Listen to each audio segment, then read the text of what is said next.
ضروری سمجھتا معذرت کے ساتھ ایک یہ جو دعات کی تنخواہوں کا یا ان کے بنیادی اخراجات کی فراہمی کا مسئلہ ہے، میرا اپنا مشورہ یہ ہے کہ جیسے ہم دعوت کے لیے ذہن سازی کرتے ہیں، دعات کی کفالت کے لیے بھی اہل ثروت کی ذہن سازی کرنے کی ضرورت ہے۔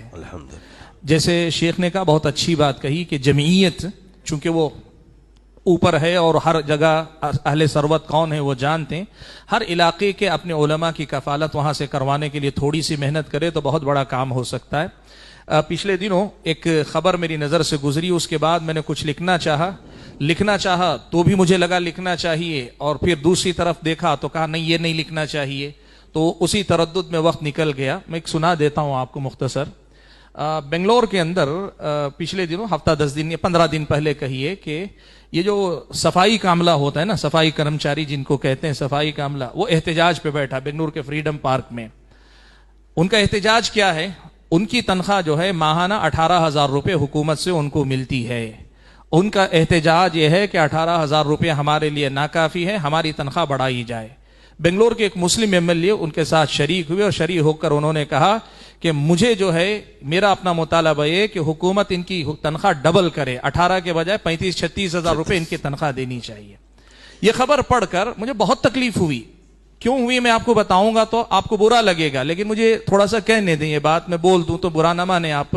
میں آپ کو مانتا ہوں کہ آپ ورثۃ الانبیاء ہیں، لیکن مجھے یہ سوچ کر افسوس ہوا کہ صفائی کرمچاری کی تنخواہ جو ہے جسے وہ ناکافی سمجھ رہے ہیں، بنگلور کی مسجدوں کے اکثر مساجد کے ائمہ کی تنخواہ اس سے کم ہے۔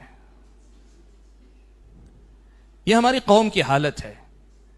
میں لکھنا چاہا اس پر، لیکن میرا دل نہیں مانا کہ میں ورثۃ الانبیاء کی ضروریات کو اجاگر کرنے کے لیے اتنے نچلی مثال کا استعمال کروں۔ میرا دل گوارا نہیں کہ میں اس لیے خاموش رہ گیا۔ ورنہ آپ سوچیں کہ آج بھی یہ جو دعات ہیں، اللہ ان کو جزائے خیر دے، ان کی قربانیوں کو دیکھ کے دل سے دعا تنہائیوں میں نکلتی ہے۔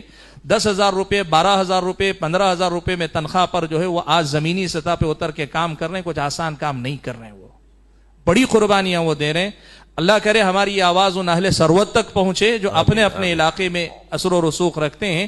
تھوڑی سی آپ کی توجہ سے 20 دعات کے مسائل حل ہو سکتے ہیں، اور جو بھی علماء ہیں جن کی کسی بھی صاحب ثروت سے ذرے اچھے تعلقات ہیں، آپ اس پر محنت کیجئے کہ آپ کے اہل ثروت آپ کے علاقے کے علماء کی کفالت کرے۔ میں یہ بھی کہنا چاہوں گا، ہمارے اپنے دعات میں بہت گھومتا پھرتا ہوں نا، تو اکثر ہمارے علماء مجھ سے کہتے ہیں، کیا کہتے ہیں پتہ ہے؟ کہ آپ جیسے علماء جب باہر سے آتے ہیں تو آپ کی عزت ہوتی ہے، آپ کی قدر ہوتے ہیں، آپ کو کھلاتے ہیں، پلاتے ہیں، تحفے تحائف شال وول سب دیتے ہیں، لیکن علاقائی علماء کو نظر انداز کیا جاتا ہے، اور یہ بھی سچ ہے، میں جانتا ہوں یہ بات۔ میں آپ کو کہنا چاہتا ہوں، آپ کے اصل علماء آپ کے علماء جو آپ کی بستی میں ہیں۔ ہم جیسے لوگ آتے ہیں ذرا سا آپ کی ہمت افزائی کرنے کے لیے، آپ کے جوش جذبے کو بڑھانے کے لیے آتے ہیں، ورنہ کام تو وہ کرتے ہیں جو صبح و شام آپ کو اللہ رسول کی بات پڑھاتے ہیں، جو آپ کے خطبات جمعہ دیتے ہیں، یا آپ کے میدان میں پہنچ کر آپ کی بستی میں گھوم پھر کر غیر مسلموں کو جو دعوت و تبلیغ کا کام آپ کی طرف سے وہ فرض کفایہ ادا کر رہے ہیں۔ آپ ان کی کفالت نہیں کر سکتے، ان کی ضرورتوں کو پورا نہیں کر سکتے۔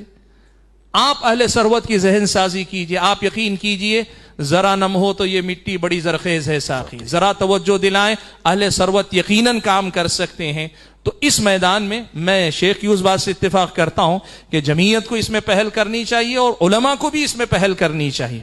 کم سے کم میں کوشش کروں، مثال کے طور پر میری پہچان میں 5 اہل ثروت ہیں، ایک بار ان سے بات کروں کہ آپ میں سے ایک آدمی تھوڑی تھوڑی مدد ماہانہ کر دے تو اتنے لوگوں کی کفالت ہو سکتی ہے۔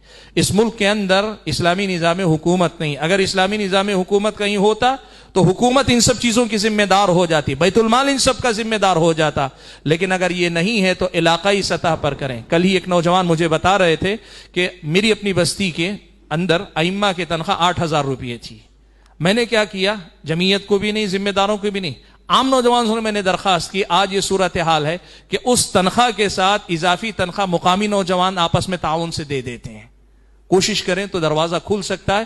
یہ واقعی سنگین مسئلہ ہے۔ میں آپ کو بتاؤں، یہی مسئلہ نہیں حل کرنے کی وجہ سے اہل حدیثوں میں راقیوں کا مسئلہ، پیسے لے کے رقیہ کرنے والوں کا مسئلہ بڑھتا جا رہا ہے، اور وہاں سے جو ہے توہم پرستی پھیل رہی ہے، بدعقیدگی پھیل رہی ہے، اور بسا اوقات اخلاق سے گری ہوئی حرکتوں کی بھی رپورٹیں آ رہی ہیں۔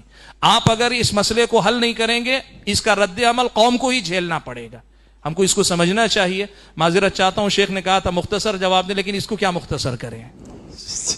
تو مجھے امید ہے انشاءاللہ کہ میری اس گفتگو کو، لمبی گفتگو کو آپ برداشت کریں گے. اللہ ہم اور آپ کو توفیق عطا فرمائے. جزاک اللہ.